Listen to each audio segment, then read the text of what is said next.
Buenos días, bienvenidos a una edición más de El Hecho Maldito, este espacio que hemos destinado al diálogo de los nacionales en este canal argentino, joven, irreverente, que es Lugano TV. Estoy con mis compañeros. Bienvenido y buen día, querido César Biondini. ¿Qué tal? ¿Cómo estás, Ariel? Un gusto. Bueno, sigue creciendo el programa. Es más, ya la grilla de invitados nos está quedando muy corta, así que capaz que hablamos con Palito, le decimos, che, capaz que necesitamos un poquito más de espacio, ¿no?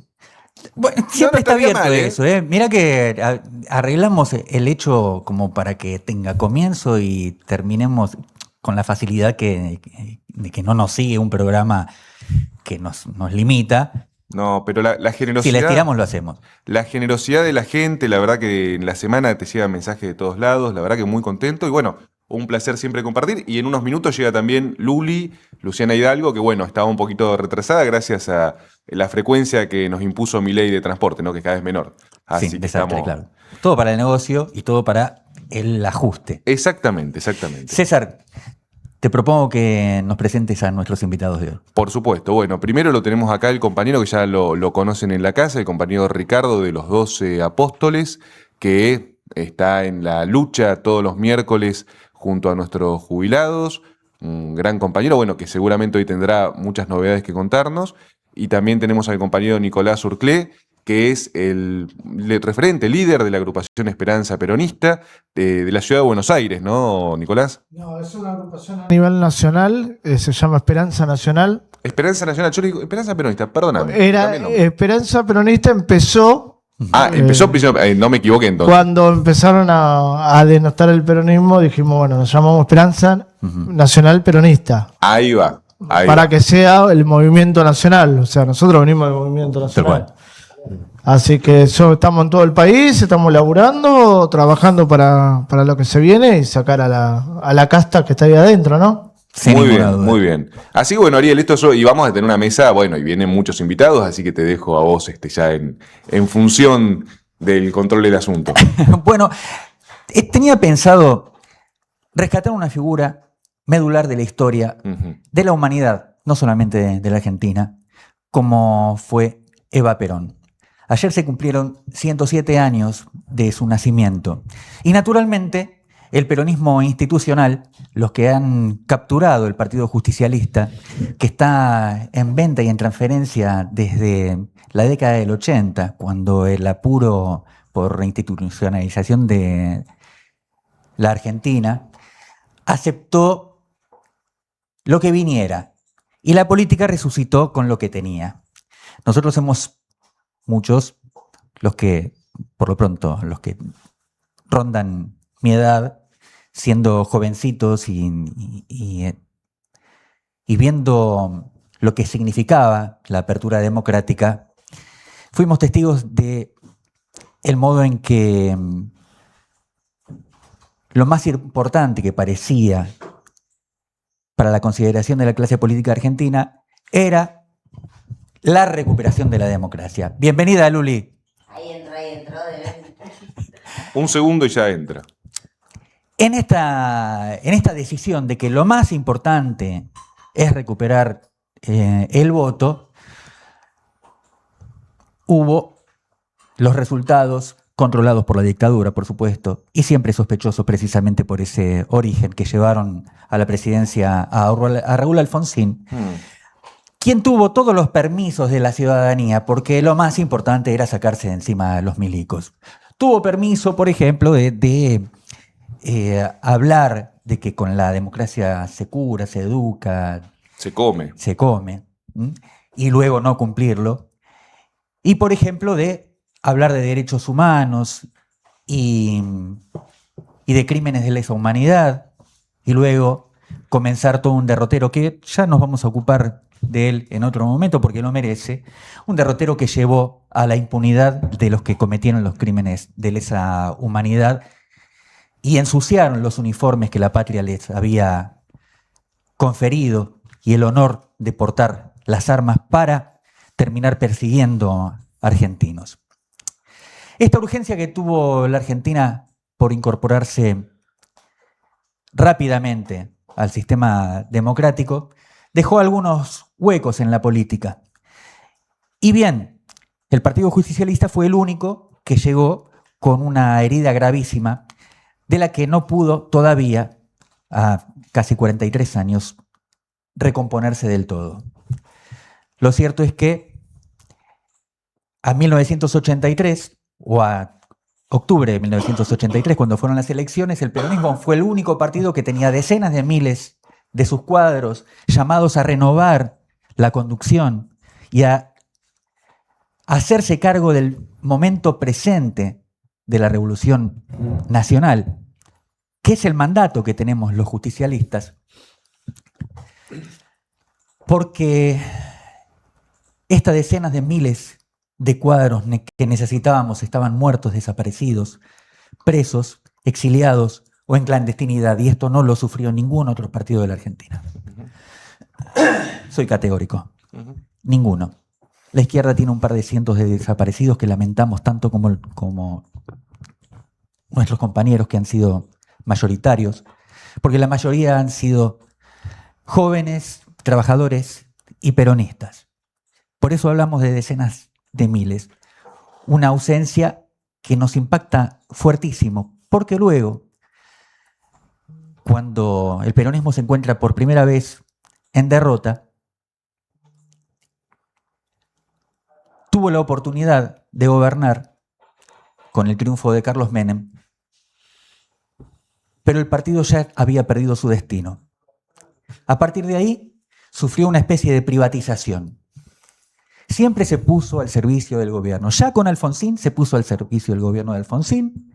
Luego, cuando fue Menem el presidente, decidió modificar los postulados fundamentales del justicialismo para ejecutar una verdadera traición que el pueblo manso aceptó tan solo por haber cumplido una de las expectativas, tal vez la más importante del momento, que era detener la hiperinflación. Pero todo lo que se llevó puesto lo seguimos cargando hasta ahora. Y luego también el derrotero del Partido Justicialista fue el de estar al servicio de los gobiernos. Luego de estar al servicio del gobierno de Menem, estuvo al servicio del gobierno de la Rúa, porque de la Rúa tuvo que ser echado por el voto popular y por las manifestaciones de protesta, para que apareciera una sorpresa, que era Eduardo Duhalde, que había perdido las elecciones y que encauzó a la Argentina institucionalmente, porque pese a que había estallado el sistema de representación, el Partido Justicialista estaba en pie. Pero después de eso, ya podemos decir que hasta los jóvenes hemos sido testigos.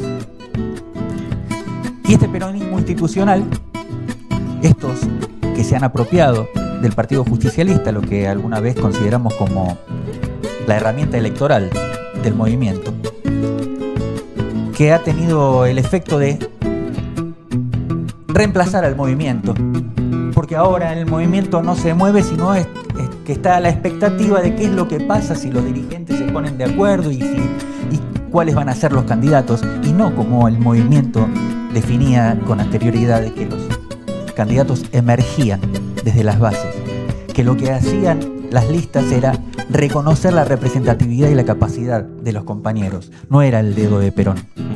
Perón era enemigo del dedo y hasta confesaba eso.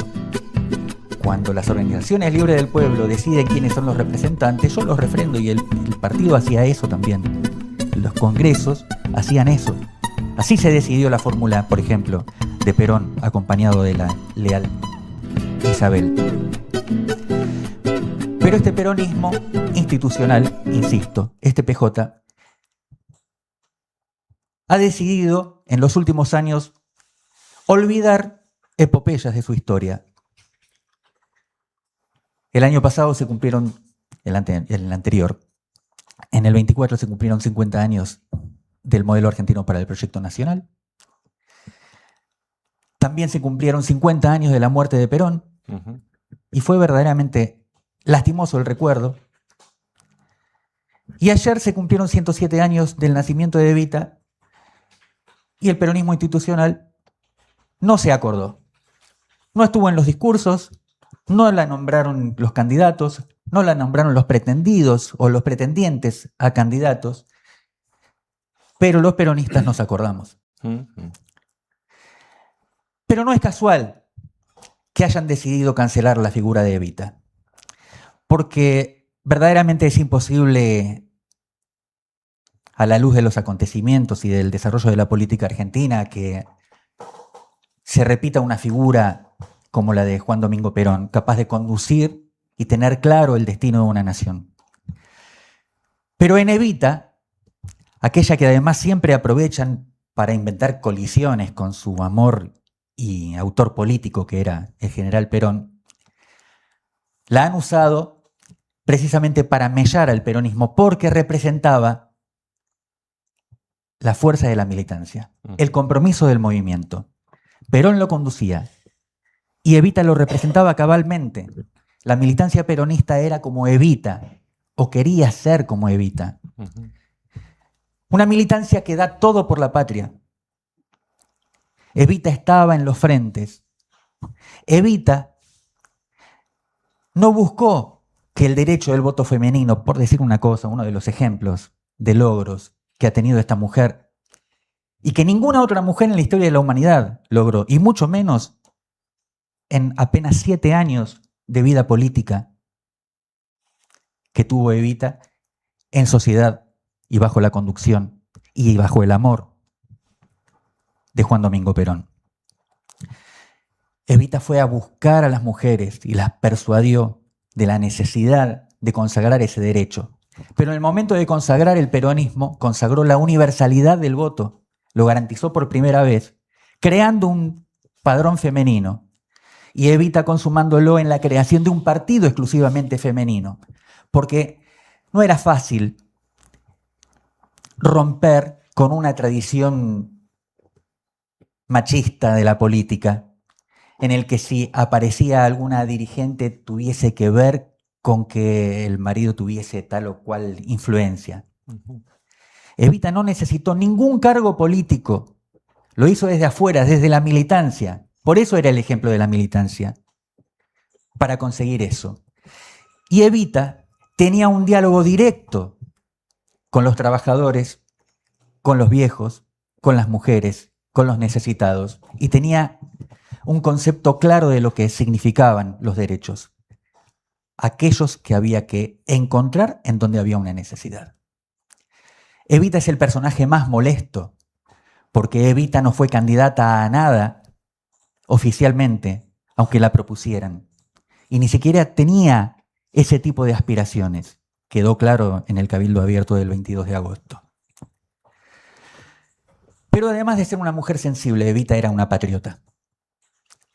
Evita tenía en su corazón a la Argentina, a la insignia patria, y profirió una advertencia que fue una amenaza para el imperialismo, pero además fue un mandato que debemos honrar los nacionales si somos capaces de traer a Evita otra vez a este terreno del que la han expulsado después de haberla maltratado, además, que es otro capítulo.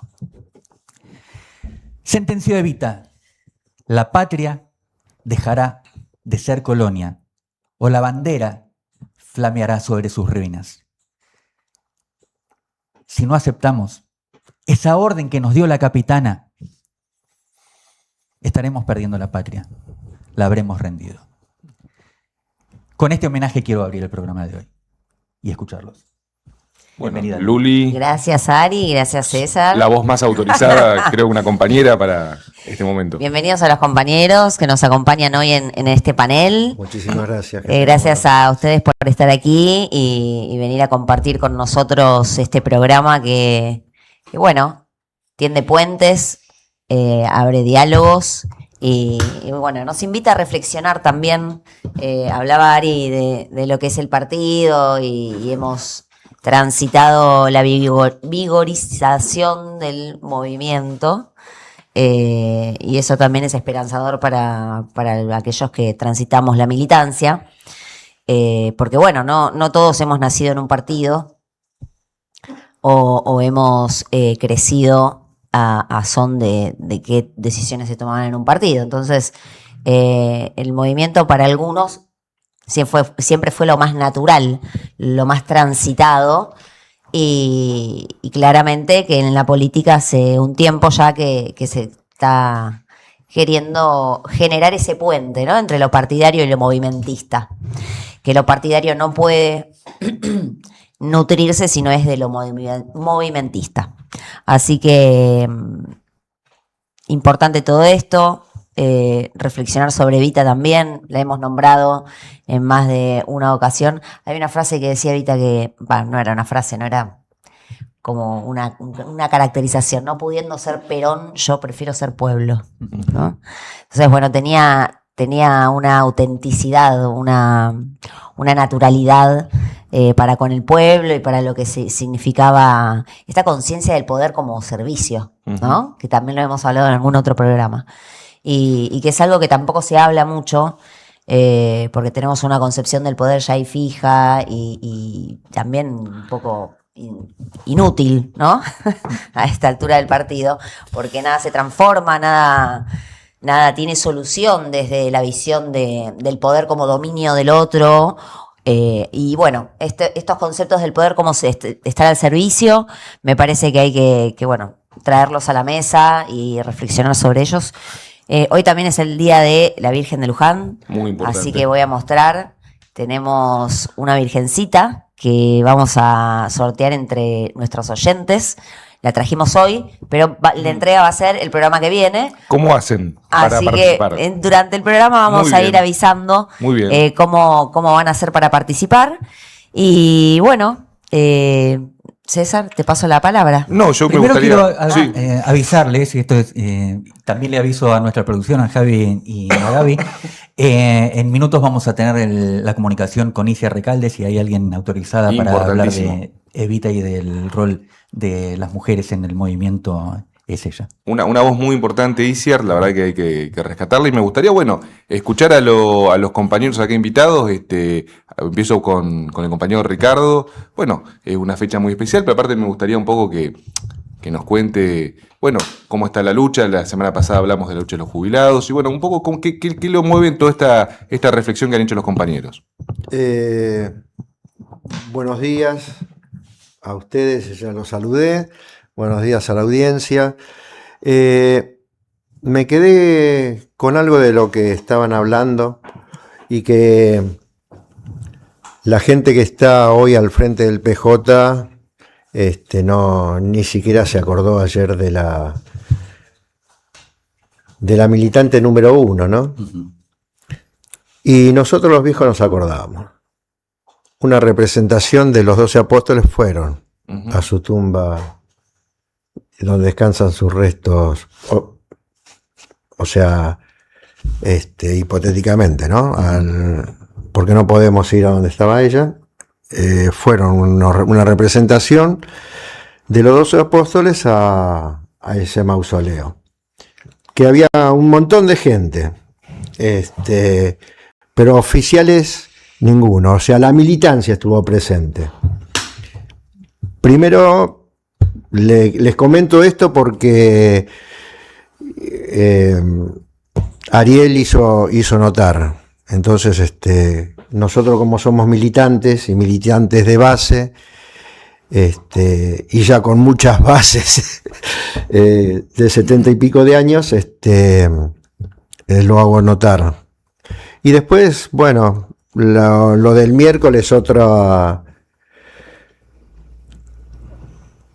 cosas más del gobierno autoritario y represor. Ni siquiera habíamos intentado dar una vuelta o algo por el estilo, pasamos por Callao y Mitre y bueno, tuvimos una represión de parte de la gente de prefectura, gaseados, no hubo detenidos en esta oportunidad ni golpes, pero gaseados mal los chicos fotoreporteros y los compañeros, que éramos 25, 30, no sé cuál sería. ¿Cuál fue el motivo primero que hace prefectura, ¿no? Sí. La pregunta tendría que estar en los ríos. Y segundo, Por supuesto. ¿cuál fue el disparador para que otra vez tiren gases? Simplemente no había vallas en ese sector de Callao. Sí. Quisimos transitar por ese lugar para ir a la otra cuadra del Congreso. Sí. Y bueno, salieron corriendo, hicieron el cordón que hacen normalmente, y no dejaron pasar y bueno, y comenzaron los forcejeos. Si no está la valla, Claro. quiere ingresar. Claro. O sea, supuestamente estamos en una democracia, ¿no es así? Yo siempre digo lo mismo desde hace un tiempo largo, desde que tenemos una presa política como Milagros Salas, no hay democracia. Porque lo de Milagros Salas más político es imposible. Ya lleva 10 años y 5 meses la compañera detenida. Lo posterior, después de los compañeros Vudú, el compañero ahora que le sacaron la prisión domiciliaria, otra vez detenido, enfermo, con más de 70 años, y hay algo lógico que lo dice la ley, ¿no es así? Después de los 70 años, prisión domiciliaria. Bueno, no hace falta que hablemos o sí, hace falta que reiteremos lo de la compañera Cristina, que más allá de lo que sea, es una compañera y está detenida. Bueno, las causas, hay una causa que tiene un fallo firme que en mi vida de 70 y pico de años, vi que la Corte en 15 días resuelve una causa. Una causa en la Corte está 3, 4 años, mínimo. Lo más baratito son 2 años. Lo más barato. Doctor, usted lo sabe. Totalmente. La 2 años mínimos para que se expida la Corte, ¿no? No, que aparte todo un proceso, el fallo de corte. El fallo de corte es un proceso que van por cada despacho de los cortesanos, después hay todo un proceso de homogeneización del fallo, porque de criterios. Son meses, o sea, pero realmente son meses porque es un fallo de corte. De hecho, el fallo vialidad, permítame, sí, compañero, no, por favor. El fallo vialidad realmente abre una puerta hoy por hoy donde básicamente todo presidente va a terminar preso. Eso ya se lo digo y lo dije con Milei y lo digo con los próximos. Sos responsable de lo que haga el secretario de Estado y eso te complica la vida. Pero bueno, la Corte lo determinó. Bueno, decía Clemenceau que los gobiernos que promueven leyes injustas terminarán siendo víctimas de sus leyes. Absolutamente, absolutamente. Y Nicolás, vos que, bueno, también venís de una generación un poco más joven, Lo digo un poco más joven porque somos de la misma generación, así que aprovechamos. Metemos ahí el bocadillo. Bueno, que vos también venís de un movimiento que evidentemente adhiere y está dentro de la corriente del peronismo, del nacionalismo. Bueno, ¿cómo ves vos la situación? Mira, yo veo la situación a nivel nacional, la veo cada vez peor. Más con un gobierno que lo primero que hace es seguir endeudando al país, dando la maquinita financiera que dice que no la hacen, pero la hacen, ¿eh? No. Tienen 6 millones de planes y acusaban al gobierno anterior de que era el gobierno hambriador, cuando vos veías que tenían 200.000 planes y ellos son los que tienen 6 millones.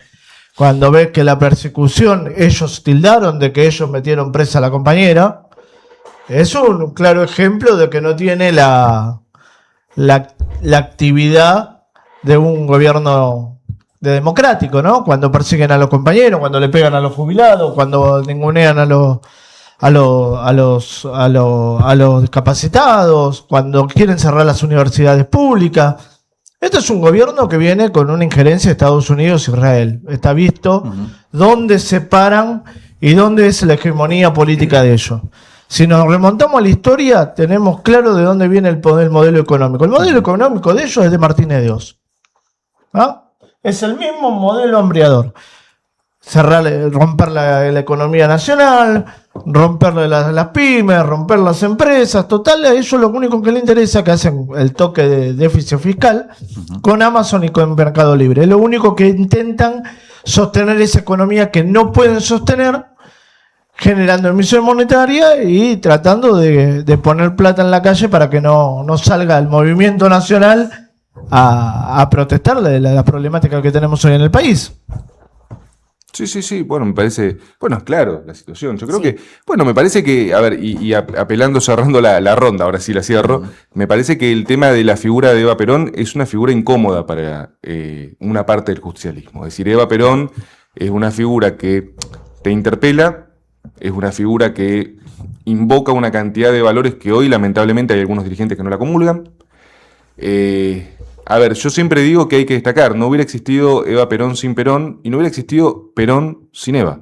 O sea, es una situación muy particular y creo que casi única en la historia argentina, porque si bien yo siempre reivindico que hay figuras muy importantes en la historia argentina, yo siempre reivindico a Encarnación Ezcurra porque quizás es una de las más olvidadas y una de las más protagónicas, pero Eva Perón no es un símbolo de lucha para la Argentina.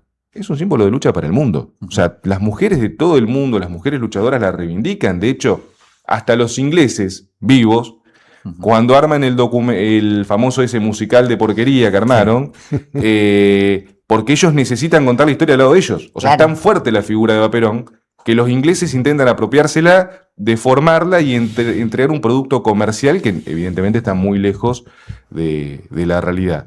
Pero me parece que el tema de la reivindicación de Eva es la reivindicación de la argentinidad. O sea, una mujer que surge del corazón del pueblo, de una familia humilde, que llega evidentemente al máximo lugar de poder, acompañando muy lealmente a su compañero y a su esposo, en definitiva, el general Perón, pero que también ella enfrenta, y a veces se dicen, bueno, las formas, ¿no? Yo cierro, a veces le dicen las formas de Eva Perón.